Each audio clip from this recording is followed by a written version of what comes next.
Hoje eu estou totalmente perdido. Vim até a Expresso Beer Fest que aconteceu no último final de semana em Atibaia. Eu recebi o desafio de saber como são feitas e para quais ocasiões são utilizadas as cervejas artesanais. E você, sabe? Vamos lá descobrir. Recentemente, os brasileiros passaram a entender e a gostar mais de vinhos, apurando o seu paladar. Agora, a bola da vez é a cerveja artesanal. Elas estão ganhando cada vez mais espaço e conquistando o gosto de quem já apreciava uma loira gelada. A cerveja artesanal ela é constituída simplesmente de 4 ingredientes, onde respeita um determinado processo de fabricação. A gente usa basicamente água, malte, lúpulo e fermento. Acho que em grande parte essa é a diferença, essa é a grande diferença do que a gente tem das cervejas populares. E todo mundo tem uma história de vida, mas o que eu não esperava era que alguém um dia fosse me contar uma história de vida onde a cerveja fosse o personagem principal. Mas como neste mundo existe de tudo, eu encontrei ainda pelo evento um piloto de avião que virou cervejeiro. E aqui no Festival de Cerveja nós encontramos o Guilherme, que é piloto de avião. E como que você começou a fazer cerveja, Guilherme? Então, eu fui fazer um voo, aí passei na revistaria do aeroporto e encontrei uma revista. Uma revista para o público masculino, assim, que falava sobre carro, sobre tudo que é direcionado para o masculino mesmo. E lá tinha uma reportagem sobre como fazer cerveja em casa. Pô, achei aquilo ali interessante, comprei a revista, fui para casa. E aí entrei na internet, procurei um site para comprar os produtos, malte, lúpulo. Fiz a minha primeira cerveja, foi uma Pale Ale, que não ficou lá essas coisas. Aí resolvi fazer depois uma cerveja de trigo. Aí fiz uma vez, ficou melhor. A família bebeu, gostou, né? Os amigos, parentes e tal. Fizemos de novo, fui fazendo. E cada vez que eles iam lá em casa, iam, tem que mudar aqui, tem que mudar ali. Bota mais gás, menos gás, mais cor, mais sabor. Eu fui modificando essa receita até que um dia surgiu a ideia de comercializar esse produto. E não foi só o piloto que me surpreendeu, não. Eu estava à procura de algumas cervejas artesanais, digamos, comuns, quando de repente encontrei essa Chopp Bike, que lançou um chopp de rapadura. Aqui a gente está trazendo uma nova tendência, que é o chopp com rapadura, que ele tem o malte tostado e ele tem a maturação com a rapadura. Então ele deixa um estilo muito saboroso e ele é diferente exatamente pelo sabor dele. É um estilo livre, na verdade, como a gente trabalha já com o chopp lager, começou a fazer a brincadeira e acabou saindo. Agora, se tem um país no mundo que entende e muito de cerveja, é a Alemanha. Só para você ter noção, eles têm mais de 500 anos só produzindo cerveja. E agora eu estou na cervejaria Hohenthaler.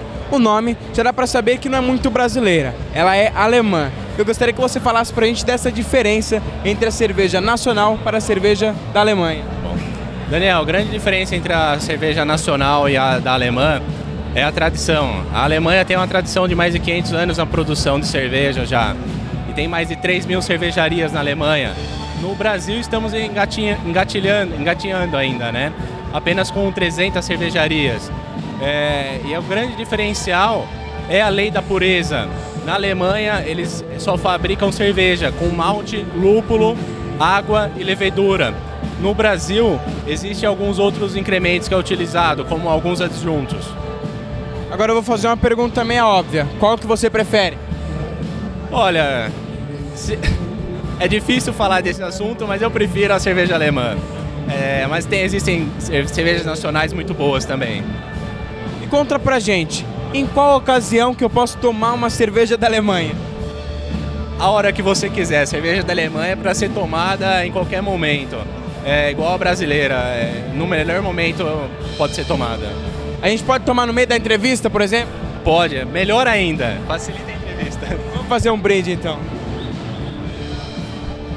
Saúde.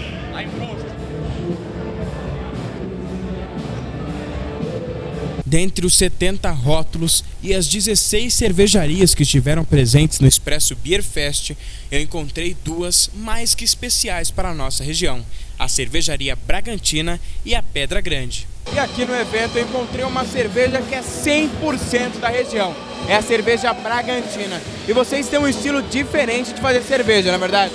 Na verdade a gente segue o estilo artesanal, de fazer 100% puro malte, usar os processos mais tradicionais possíveis, claro, dentro de uma nova escola que está surgindo cervejeira, mas com certeza é uma cerveja artesanal, feita com muita dedicação e cuidado. E agora a gente termina o nosso tour pela Expresso Beer Fest com uma cerveja que só pelo nome já dá para saber que é da casa. É a cerveja Pedra Grande. Como que surgiu a ideia de fazer uma cerveja artesanal em Atibaia? Na verdade, foi um grupo de amigos, a gente começou a brincar de fazer cerveja, E o nome foi em homenagem à cidade mesmo, o nosso principal ponto turístico, A gente quis homenagear a cidade com esse nome. E vocês são fãs de cerveja? Com cerveja. Com cerveja. Com certeza. E me diz uma coisa, como que tá a aceitação do pessoal de Atibaia em relação à cerveja que é da cidade? A aceitação é muito boa, Inclusive o pessoal prestigia muito a gente na cervejaria. Temos uma visitação lá quando o pessoal quer ir conhecer a cervejaria e estamos presentes na maioria dos estabelecimentos da cidade. Depois de experimentar e conhecer todas as cervejas, é hora de saber como elas são preparadas. A cerveja artesanal, na verdade, ela constitui de algumas fases que a própria cerveja industrial também tem. Mas são fases específicas que nós chamamos de braçagem, que é a fase que é o que a gente está fazendo aqui agora. É a fase onde a gente extrai o máximo que a gente consegue dos açúcares do malte, açúcares fermentáveis, onde depois ele vai produzir o álcool. Depois a gente tem uma fase que é a fase de clarificação e a fase da lavagem, é onde a gente vai separar o bagaço do malte e o mosto, que é o nome que a gente dá para a água que veio com os açúcares do que a gente conseguiu extrair. Depois de tudo isso separado, a gente vai para uma fase de fervura, é onde a gente adiciona o lúpulo, que dá o amargor para a cerveja, que dá o aroma para a cerveja.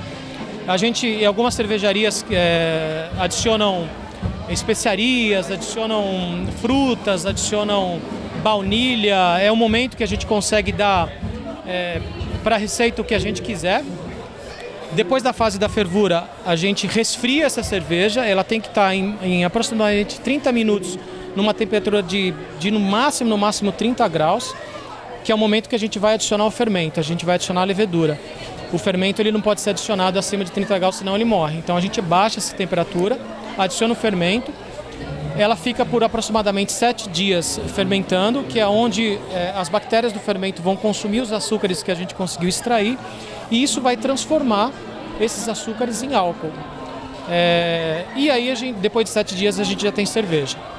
A gente já adiciona mais uma fase, que é a fase de maturação, que é onde a cerveja vai ganhar os sabores, ela vai respeitar tudo aquilo que a gente fez na fervura, com o lúpulo e tudo mais.